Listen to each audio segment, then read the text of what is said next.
درود پڑھنے کے فائدے آخرت میں تو ہو گئی، شفاعت ملے گی، آپ کا قرب ملے گا، آپ کے ہاتھوں حوض کوثر پہ پانی ملے گا، لیکن دنیا میں بھی اس کے فائدے ہیں. اور یہ تجربہ شدہ بات ہے کہ جس کی زندگی میں مشکلات آ جائیں، جس کی زندگی میں پریشانیاں آ جائیں، وہ درود شریف کی کثرت کر دے. جو لوگ آپ میں سے عمرے پر گئے، جن کو سعادت اللہ نے نصیب کی، وہ لوگ مسجد قباء بھی گئے ہوں گے. مسجد قباء جانے کا ثواب کتنا ہے کہ جو شخص اپنے گھر سے وضو کر کے چلے، مسجد قباء جائے، وہاں 2 رکعت نماز پڑھے، اس کو پورے عمرے کا ثواب ملتا ہے. یہ ہمیں نبی صلی اللہ علیہ وسلم نے ہی بتایا. تو مسجد قباء کے ایک امام ہیں شیخ صالح المغامسی. صالح المغامسی جو تھے، ان کے دل میں کوئی تکلیف ہو گئی تو ان کا ہارٹ کا آپریشن ہوا. جب ہارٹ کا آپریشن ہوا، آپریشن تو اچھا ہو گیا، لیکن نیکسٹ ڈے پتا چلا کہ خون واپس دل کے اوپر جم رہا ہے اور بہت خطرناک صورت پیدا ہو گئی ہے اور دوبارہ آپریشن کرنا پڑے گا. اب جب وہ ہوش میں تھے، وہ خوش تھے پہلے کہ میرا آپریشن کامیاب ہو گیا، لیکن انہوں نے دیکھا کہ 10 ڈاکٹر آ گئے اور وہ آپس میں ڈسکشن کر رہے ہیں، تو ان کو سمجھ آئی کہ یہ کوئی مسئلہ گڑبڑ ہے. بہرحال انہوں نے آ کے خبر سنائی کہ آپ کا آپریشن دوبارہ ہوگا. اب آپ سوچئے کہ ایک شخص ایک دفعہ سرجری سے گزرا ہے اور دوسری دفعہ اب اس کی سرجری ہونے لگی ہے. تو اب کیا ہوا کہ کہتے ہیں کہ شیخ یہ خبر سن کے بے ہوش ہو گئے اور کلمہ پڑھنے لگے، اشہد ان لا الہ الا اللہ اشہد ان محمد رسول اللہ. کہ انہیں یہ لگا کہ اب تو میں دوبارہ بچتا نہیں ہوں، میری تو جان جانے والی ہے. اور اس کے ساتھ ہی انہوں نے کہا کہ ٹھیک ہے، آپ آپریشن کرتے ہیں تو کر لیجئے. اب ہوا یہ کہ وہاں پر ایک نرس تھی، لبنانی نرس. اس نے دیکھا کہ شیخ بہت پریشان ہے. وہ شیخ سے بڑی متاثر تھی. وہ پتا چلا کہ مسجد قباء کے امام ہے، تو آپ سوچئے کہ اگر ہمیں بھی پتا چلے تو ہم ضرور زیارت ملاقات کے لیے جائیں کہ اتنی بڑی شخصیت آئی ہے. تو نرس کو جب پتا چلا کہ شیخ کا آپریشن دوبارہ ہو رہا ہے اور اتنی بڑی تکلیف دوبارہ اٹھانے لگے ہیں، تو چونکہ لبنانی بھی عرب ہوتے ہیں، تو وہ شیخ سے کہنے لگی، یا صالح صلی علی النبی وربی یفرج. شیخ صالح تم درود کیوں نہیں پڑھتے؟ اللہ مشکل آسان کر دے گا. سبحان اللہ. شیخ نے اسی وقت شروع کر دیا، اللہم صلی علی محمد وعلی آل محمد، اللہم صلی علی محمد وعلی آل محمد. پڑھنا شروع کر دیا. شیخ اپنا یہ قصہ خود سناتے ہیں صحیح ہونے کے بعد، قسم اٹھا کے کہ کوئی چیز اندر تبدیل ہو گئی. یہ درود پڑھ رہے تھے اور کوئی چیز اندر تبدیل ہو گئی. اور جو میرے آپریشن کے لیے سارا تیاری کر کے رکھی ہوئی تھی، وہ دھری کی دھری رہ گئی. یعنی کہ اینڈ میں دوبارہ انہوں نے جب ہارٹ کو سکین کیا ہوگا یا جو بھی اللہ جانے کیا، جب انہوں نے الٹرا ساؤنڈ کی اسکرین دیکھی تو حیران ہو گئے کہ یہ تو سب کچھ ٹھیک ہو گیا ہے، سب تبدیل ہو گیا ہے اندر، تب ضرورت نہیں رہی. اور شیخ اس وقت پھر رونا شروع ہو گئے کہ یہ درود شریف کی برکت سے ہوا. تو آپ دیکھیے کہ یہ کسی عام انسان کا قصہ نہیں ہے. شیخ ہیں جو خود لوگوں کو ہر وقت تعلیم دیتے ہیں. ان کے اتنے بے شمار لیکچر ہیں. میں ہر ہفتے ان کے لیکچر، جب میں تدبر قرآن ویکینڈ پہ میری کلاس ہوتی ہے قرآن مجید کی تفسیر کی، تو میں ان کو ضرور سنتی ہوں. اور اب تو ویک ڈیز میں بھی ہو رہی، تو الحمدللہ اللہ نے موقع دیا. تو ماشاءاللہ یہ اتنی اچھی قرآن کی تفسیر کرتے ہیں، عربی میں ہوتی ہے obviously، اتنی اچھی تفسیر کرتے ہیں کہ بالکل نئے طریقے سے چیزیں سمجھ میں آتی ہیں. اب ایک شخص جو اتنا بڑا عالم ہو، کسی معمولی شخص کو کوئی مسجد قباء کا امام نہیں لگایا جاتا. اس کا علم، اس کا تجربہ، اس کے کریڈینشلز کیسے ہوں گے. لیکن ہوتا یہ ہے کہ ہم سب انسان ہیں. کوئی کتنا بھی نیک ہو، کوئی کسی بھی درجے پہ پہنچا ہوا ہو، کوئی کسی بھی مقام پہ ہو، یاد نہیں رہتا. اور خاص طور پہ جب تکلیف پریشانی آتی ہے تو بھول جاتے ہیں کہ اس وقت ہم درود بھی پڑھ سکتے ہیں.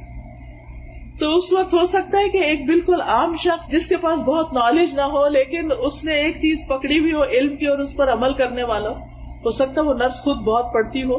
تو جو شخص خود کوئی چیز کرتا ہے، جب وہ کچھ کہتا ہے تو اس کے کہنے کا اثر بھی اور ہوتا ہے، اور پھر دوسرے پہ جو اثر ہوتا ہے اور دوسرا جب وہ کام کرتا ہے اس کو بھی فائدہ ہوتا ہے. کیونکہ نیک عمل کی برکتیں بہت ہوتی. وہ خاتون نے کا کہنا اور شیخ کا پڑھنا اور یہ سب چینج ہونا، اور انہوں نے واقعہ بیان کیا اور قسم کھا کے بتایا کہ یہ بالکل سچا واقعہ ہے. تو اس سے یہ پتہ چلتا ہے کہ ہم میں سے ہر ایک کو اپنی زندگی میں درود شریف کی کثرت کر دینی چاہیے. اور خاص طور پر جمعے کے دن جو ہے وہ آپ صلی اللہ علیہ وسلم نے خود حکم دیا ہے کہ جمعے کے دن یعنی جمعے کی رات سے ہی شروع ہو جائے. جمعرات کا دن جب اینڈ ہوتا ہے اور مغرب ہو جاتی ہے تو جمعہ شروع ہو جاتا ہے. عربی زبان میں رات پہلے آتی ہے کیونکہ لونر کیلنڈر استعمال کرتے ہیں نا، چاند کا رات والا، تو وہ چاند کے نظر آنے سے شروع ہو جاتا ہے نا کیلنڈر. یعنی جس وقت چاند نظر آئے مہینہ شروع ہو گیا، رمضان شروع ہو گیا، آپ روزے سے پہلے ہی تراویح شروع کر دیتے ہیں. لیکن جو دوسرا کیلنڈر ہے ہمارا شمسی کیلنڈر، چونکہ ہم سورج کے ساتھ وہ سب کرتے ہیں تو وہ ہمارا دن سے کیلنڈر شروع ہوتا ہے، ان کا رات سے شروع ہوتا ہے. تو جتنا بھی عربی میں رات کا ذکر پہلے آتا ہے.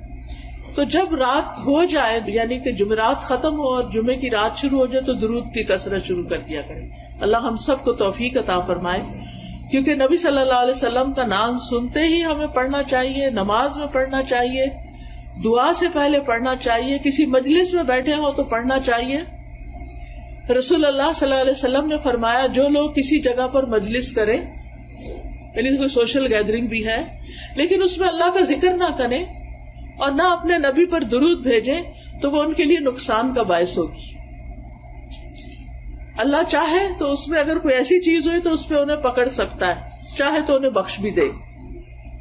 اسی طرح جو لوگ کسی مجلس میں بیٹھیں اور وہاں وہ اللہ کا ذکر نہ کریں اور درود نہ پڑھیں تو وہ مجلس قیامت کے دن ان کے لیے حسرت کا باعث ہوگی. یعنی آپ لوگوں سے شرمائے نہیں کریں، آپ جہاں بھی ہوں بات کریں، لوگوں کے جو ڈسکشن ہو رہی ہے اس میں حصہ لیں اور بیچ کے گیپس میں درود بھی پڑھ لیا کریں.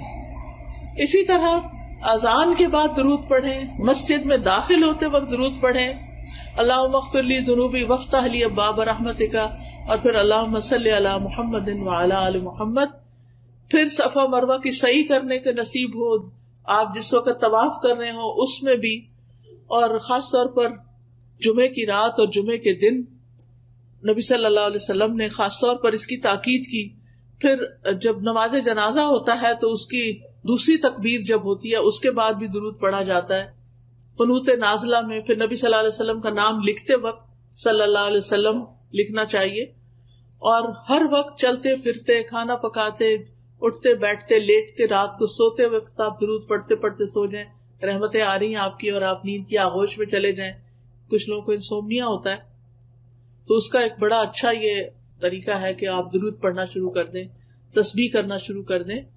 اور اسی طرح ایک نسخہ کسی نے بتایا تھا کہ سورۃ کہف میں آتا ہے نا کہ جب وہ کہف میں جو لیٹے ہوئے تھے وہ سو گئے تھے، وَتَحْسَبُهُمْ أَيْقَاظًا وَهُمْ رُقُودٌ، یہ اگر آپ پڑھنا شروع کریں تو نیند آ جاتی ہے. کچھ لوگوں کو نیند نہ آنے کا پرابلم ہوتا ہے نا، ویسے نیند آ رہی ہے جو ہی لیٹیں گے نیند غائب.